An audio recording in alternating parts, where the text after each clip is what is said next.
A bill to increase penalties on straw purchases is now law, but one aspect of the bill may have some gun owners checking their firearms before the end of the year.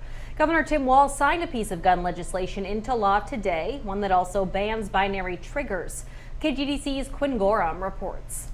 As a law-abiding gun owner, a hunter, wherever it would be, nothing that has been passed impedes your right to own and possess a firearm in any way. One of the very first statements from Governor Tim Walz Monday as he sat down in the St. Paul Police Department to sign a gun bill into law. Walz joined members of the law enforcement community who showed their support for the new laws. This legislation that's being passed today, this bill being signed, is truly an important piece to public safety. The bill in question does two things. First and foremost, it makes it a felony to buy a firearm on behalf of someone else.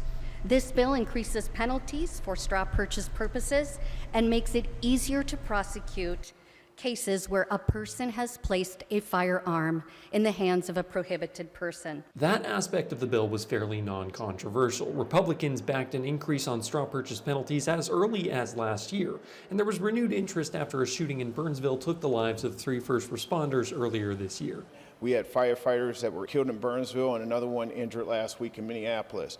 And we need to continue to show our support for our public safety servants. But another part of the bill bans binary triggers, modifications that allow an increased fire rate on weapons. Republicans called it a poison pill, but law enforcement officers support the addition. The binary triggers make our communities more dangerous. And when you can shoot more rounds off when you're pulling that trigger, you're more likely to hurt more people. So anything we can do to minimize that and reduce that. The straw purchase bill was the only bill out of 3 proposed major pieces of gun legislation to pass this year. Reporting in St. Paul, I'm Quinn Gorham. The binary trigger ban goes into effect January 1st next year.